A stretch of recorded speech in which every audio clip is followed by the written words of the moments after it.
أعوذ بالله من الشيطان الرجيم ولا تنكحوا ما نكح آباؤكم من النساء إلا ما قد سلف إنه كان فاحشة ومقتا وساء سبيلا رب اشرح لي صدري ويسر لي أمري واحلل عقدة من لساني يفقه قولي فالحمد لله والصلاة والسلام على رسول الله وعلى آله وصحبه أجمعين ثم أما بعد Assalamu alaikum wa rahmatullahi wa barakatuh. In this section I was sharing with you a group of ayat in which shamelessness is mentioned. These few ayat are just referential in nature. So I'm just going to let you know what the ayah numbers are and you can look them up yourselves. It's not really directly related to our topic except one thing, just an expressions thing. So in ayah number 22 of Surah An-Nisa, what's been established is any practice that is absolutely disgusting and unacceptable is also called fahisha, something that's disgusting and unacceptable. Like the Quraysh before Islam had a pretty disgusting practice, which was that, you know, obviously they had polygamy, so they had multiple marriages. And if the father or the husband died, then the son would not just inherit the father's wealth, he would also inherit his other wives. So he would get his stepmoms an inheritance as married women to him. And this disgusting practice was called maqt. So Allah says, وَلَا تَنْكِحُوا مَا نَكَحَ آبَاؤُكُمْ. Don't marry whoever your dad's married.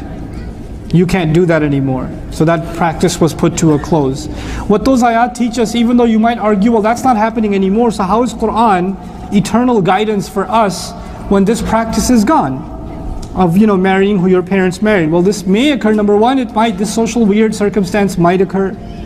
And second of all, what it teaches us is the Quran came to deal with social evils that were unique to that society, but so long as they qualify as fahisha, the Quran is against them. Which means that social evils in our time may take different forms. So it's, you know, that's why al-fawahish, we're going to get to the ayat of Surah Al-An'am eventually, that the shamelessness is not one thing, it takes many forms. It could be entertainment, it could be, you know, social practices, it could be, you know, clubs, it could be, you know, certain settings. But all of them are explicitly wrong. So long as your common sense tells you this leads to shamelessness, this leads to evil, it doesn't take a PhD to figure that out, and it's wrong, it's unacceptable. Okay, so that's Surah An-Nisa, ayah number 22. In ayah number 15 of Surah An-Nisa, another very important social principle is mentioned, and that is وَاللَّاتِي يَأْتِينَ الْفَاحِشَةَ مِن نِسَائِكُمْ فَاسْتَشْهِدُوا عَلَيْهِنَّ أَرْبَعَةً مِنْكُمْ. The women who have committed shamelessness among you, then you should seek 4 witnesses against them. Instead of using the word zina, Allah used the word al-fahisha, which is the worst kind of fahisha is zina. So women that have committed adultery, seek 4 witnesses out against them. Now, it's practically impossible for someone, because usually this kind of thing, you know, a wife cheating on her husband or something like that, this sort of an evil thing happens behind closed doors. It doesn't happen out in public.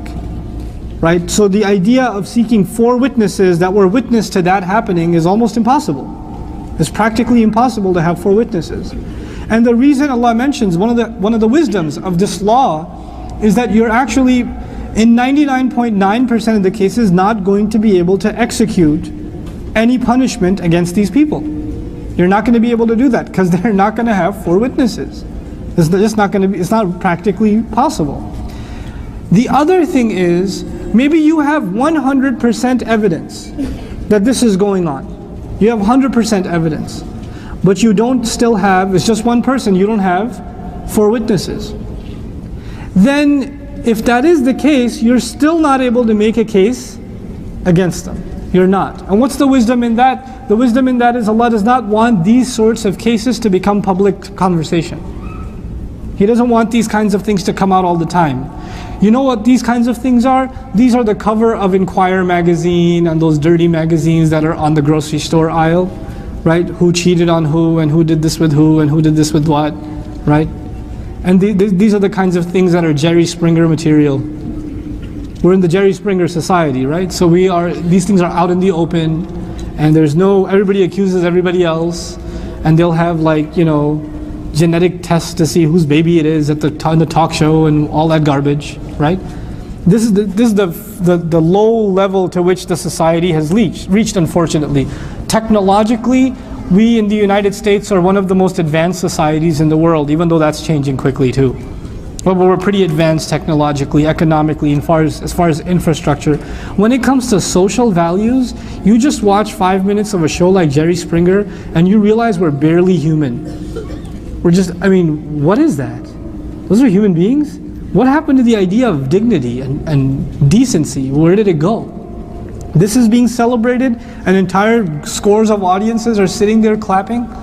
Talk shows in the morning, these radio talk shows, the dirtier they are, the filthier they are, the more inappropriate they are, the more popular they are. And you have people that are well educated in everything else, but when it comes to decency, they're as jahil as a monkey. They're that jahil. And it's celebrated. This kind of shamelessness is celebrated. You'll have in entertainment, you're going to have paid TV channels, right? You have like the HBOs and the Showtimes and all these kinds of channels. And you'll have the most explicit content and explicit comedy and explicit, language on those channels. So you have to pay extra because you're paying for something more premium. And what's more premium? Something that's filthier. Something that's more disgusting than what's already available, as if the stuff that's already available isn't disgusting enough, right? So there's this idea of celebrating the demise of humanity, almost. We're deteriorating as human beings and we're celebrating that, subhanAllah. That's the culture that we've come to inherit, and unfortunately so many Muslims are accepting it. So now, in this particular ayah, 4 witnesses are supposed to be sought against a woman that's done wrong to her husband, which is, again, I said, impossible. Why? Because this should never become casual conversation. This should never become open conversation. And so one person accusing another or accusing a woman, out of the question. And by the way, by extension of that, if you know that somebody, there's a girl in school and you know her family, but you think she's got a boyfriend or something's going on, and you're like, maybe I should tell someone, right? That kind of situation happens. Maybe I should tell someone. Then the first person you talk to is herself. And you tell her, listen, I was going to go tell your brother, but before I did, I thought I should tell you. Why do you hate me so much? No, it's because I love you. But you can think that's fine. I'm still going to tell your brother in a week. If I ever see you again like that, then I feel obligated. Now you don't have to go tell her brother, hey, you know what, your sister? You don't have to do that. You can be indirect. I was just concerned about your sister. Inshallah, maybe you can talk to her about a concern. Be very indirect. Don't come outright and accuse. It's not appropriate. It's not right to do that. Find some creative way of bringing the problem, like highlighting the problem, without actually accusing the person. But you can scare the life out of them. That's a good thing. You should go to them. I'm telling you, mother, I got a picture of you. It's going up online. And the first person I email is your father. Do that. That's a good idea. But I'll lose a friend. Yeah, but you saved their life. It's good. It's good for you. Okay? Because those people need a good scaring. And if they don't care, they don't care. Because some people are at the point where, I was going to run away with them and tell my parents later anyway. Some youth have reached that state, unfortunately. And the only thing you can do at that point is dua. Because crying and... Should I tell you now? I should tell you now. This thing that's happening in our communities, it's happening and it's the fault of our children, and it's also the fault of our parents. Your girl's 20 years old. And you keep bringing her boys from Pakistan to marry, from India to marry, from Bangladesh to marry, from Cairo, from Ba'labak. Marry, this is a good one. This is a good one. This is my cousin. This is my cousin's brother's nephew's barber's son. He's good. And she's like, no, Dad, no. And you know what comes in her head? What comes in her head is my parents will end up marrying me to a goat. So I got to think for myself, because they clearly don't understand who I am. They don't know who I am. So she'll take matters in her own hand, and then you'll be sitting there crying when she runs away. Which you did that. You put her in that position because you never openly talked to her about marriage. And the same thing with your boys. Who do you want to marry? You don't. If you want to hold on to your class society business, then you came to the wrong country. You came to the wrong country if you wanted to hold on to your class setup. Because in this country, when you stand in the line at McDonald's, of course for a fish sandwich, right? You guys are conservative. When you stand in the line at McDonald's, I don't care if there's a CEO of IBM behind me and the head of Facebook in front of me, we're going to stay in one line. And we're going to go when our turn comes. There is no class. There is no class. But back home, there's a lot of class society, isn't there? And you bring that mentality here, and it's just the wrong continent. Sorry. And your children, whether you accept it or not, are more American than anything else. They're more American than anything else. And so all of those values that you have that have nothing to do with Islam, but you've made them somehow a big part of your life, so big that it's even bigger than Islam, they will come to haunt you and will ruin your life in America. They will destroy your life.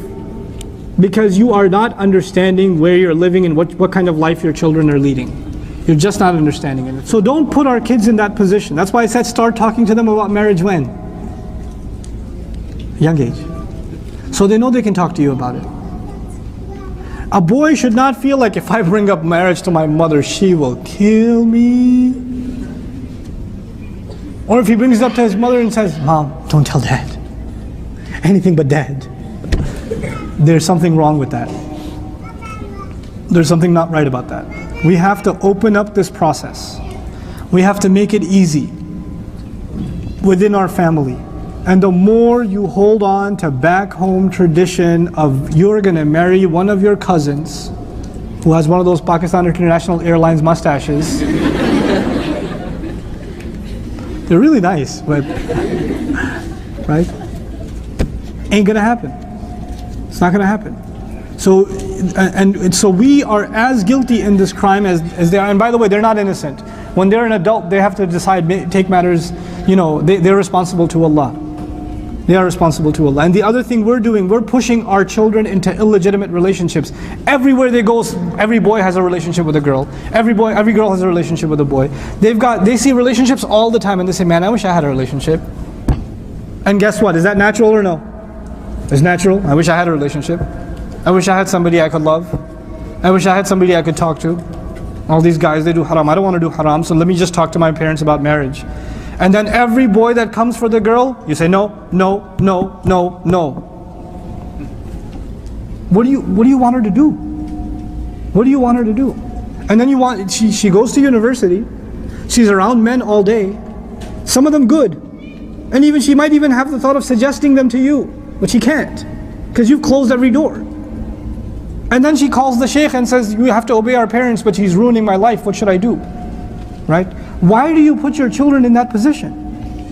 Why don't you have any mercy on your children? You brought them to this country. You brought them to a country where most kids are already exposed to pornography. You brought them in a classroom. You put them in a classroom where every other person has a boyfriend or a girlfriend. You brought them here. So why are you blaming them for wanting to, and if you can't even give them the halal way out, shame on you. You're ruining society. You're ruining the ummah if you don't take responsibility. Parents, get your act together. Get your act together when it comes to this. And youth, get your act together. If you want to tell you, and boys, let me talk to you boys for a second. I've been meaning to talk to you. If you're 17 or 18 and saying, Mom, I want to get married because, this is urge. I don't know what to do about it, but Allah subhanahu wa ta'ala says in Surah Ali Imran, ayah number 114, زُيِّنَ لِلنَّاسِ حُبُّ الشَّهَوَاتِ مِنَ النِّسَاءِ. I just memorized that part. Right? Because I need the Quran to help me out here. Let me tell you something. First turn into a man, then worry about getting married. You working? How many hours? You helping out with the finances of the house? You taking care of business? You manning up? You helping out your father with the business? You're paying for your own school? Standing on your own feet? No, I'm a junior in college. What's your major? I don't know. I thought it was accounting, but I took a couple of courses and I failed. And so I'm thinking I should do political science. What are you going to do for work? I don't know, I'll figure that out when I graduate. Really? Because that just means you're still a child. I don't know why you have that strange accent, but man up. Get direction in life. Start working while you're in college. You want to talk about marriage? Start working while you're in college. Pay your own tuition. Man up. If you have to work at the Gap and sell t-shirts, if you have to go change tires at a car station, doesn't matter. If you have to be the guy that does the valet parking, you know, doesn't matter. Get an odd job, doesn't matter. It'll prepare you for life. Getting yelled at by your boss when you're late to work will prepare you for life. Stop being a spoiled brat that is playing PlayStation 3 and Xbox 360 8 hours a day, and then he says, Brother Nouman, how do I tell my parents I want to get married? When you become a man, you can get married. Then you have a case to make. Look, Mom, I'm carrying my own weight. Look, Dad, I've been working. I can support a family now. I can take care of it. And this is a conversation about maturity that's really important for both parents and young people. You know, Texas, alhamdulillah, a lot of Muslims are moving here because it's, you know, low cost of living. I mean, obviously in New York, I couldn't afford a house. I couldn't afford to do what I'm doing here. In Texas, obviously like drastically cheaper, which means we have more disposable income, which means we're probably paying for the tuition of our children when they go to college. Those of you that have kids that are going to college, show of hands please. Show of hands, kids going to college? A few of you, okay. You know, don't be ashamed, it's okay. He says he only goes sometimes. But anyway, so if your kids are going to college and you're paying their tuition and you bought them a car and you're paying for the insurance and you got them health insurance and